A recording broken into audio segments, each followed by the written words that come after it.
আপনার ক্যারেক্টারিস্টিক মহাভারতের কোন যোদ্ধার মতো? চলুন আপনার জন্মের মাস অনুযায়ী জেনে নিই। যেমন যদি আপনার জন্ম জানুয়ারি মাসে হয়েছে তাহলে আপনার ক্যারেক্টারিস্টিক যুধিষ্ঠির মতো। আপনি নিজের কর্মকে ধর্ম মানেন এবং ধর্মের আগে আপনি কাউকে আসতে দেন না। যদি আপনার জন্ম ফেব্রুয়ারি মাসে হয়েছে তাহলে আপনি দুর্যোধনের মতো একটা ইগোইস্টিক পার্সন। সেলফ রেসপেক্টে আঘাত লাগলেই আপনি সেই পার্সনটাকে ছেড়ে দিতে পারেন। মার্চ মাসে হলে আপনি বিশ্ব পিতামহের মতো, যে প্রতিজ্ঞাবাদী।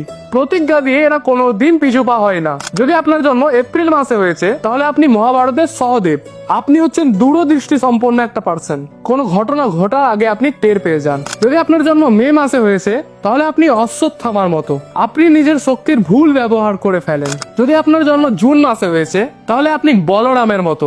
আপনার মনের মধ্যে প্রচুর পরিমাণে ক্রোধ আছে এবং খুব তাড়াতাড়ি রেগেও যা।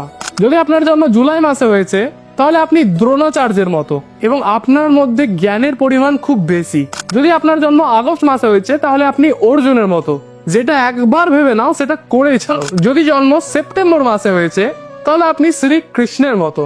আপনার প্রেজেন্সেই মানুষেরা অনেক খুশি থাকে। আপনি লোকেদের প্রবলেম গুলোকে খুব তাড়াতাড়ি সলভ করতে পারেন। যদি আপনি অক্টোবর মাসে জন্মেছেন তাহলে আপনি ভীম। আপনার শরীরটা খুবই পাওয়ারফুল। যদি জন্ম নভেম্বর মাসে হয়েছে তাহলে আপনি শকুনির মতো।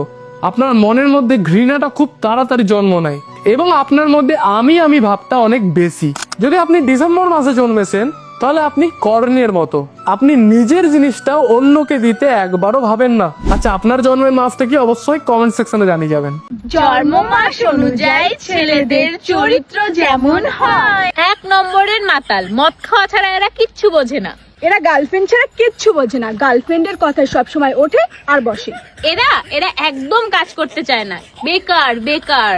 এরা তো শুধু মেয়েদের ঠকায়। এরা প্লে বয় হয়, প্লে বয়। এদের কপালে একটাও মেয়ে জোটে না, তবুও এরা মেয়েদের পেছন পেছন ঘুরে বেড়ায়। এরা একসাথে 4-5টা প্রেম করে, এদের একটাতে পোষায় না। এরা খুব নেশারো টাইপের হয়। এমন কোনো নেশা নেই যেটা এরা করে না। এরা ভালোবাসার প্রতি অনেক লয়াল হয়। ওই যে কথায় বলে না, এক নারীতে আসক্ত, এরা তাই। এরা খুবই ভালো হয়। এদের মতন বন্ধু পাওয়া ভাগ্যের ব্যাপার। এরা শুধুই খায়, খাওয়া ছাড়া এরা কিচ্ছু বোঝে না। এরা খুবই ঝগড়াঘর হয়, মেয়েদের থেকেও বেশি। এদের সাথে ঝগড়া করে কেউ পারবে না। এদের চরিত্র এত বাজে, এরা বিয়ের পরও আরো একটা গার্লফ্রেন্ড রাখে। জন্ম মাস অনুযায়ী যাদের চরিত্র যেমন, খুবই ভদ্র, একটাও বউ থাকবে না। খুবই লুচ্চা, কোনোদিনও বিয়ে হবে না। আর কটা 4টে বিয়ে হবে। সন্ধ্যা হলে ঝোপে ঢোকে, ভীষণ কিপ্টে, সবার মনে বাস করে, মায়ের কথায় ওঠে বসে, টাকায় ফুটানি মারে, খুব নোংরা নজর।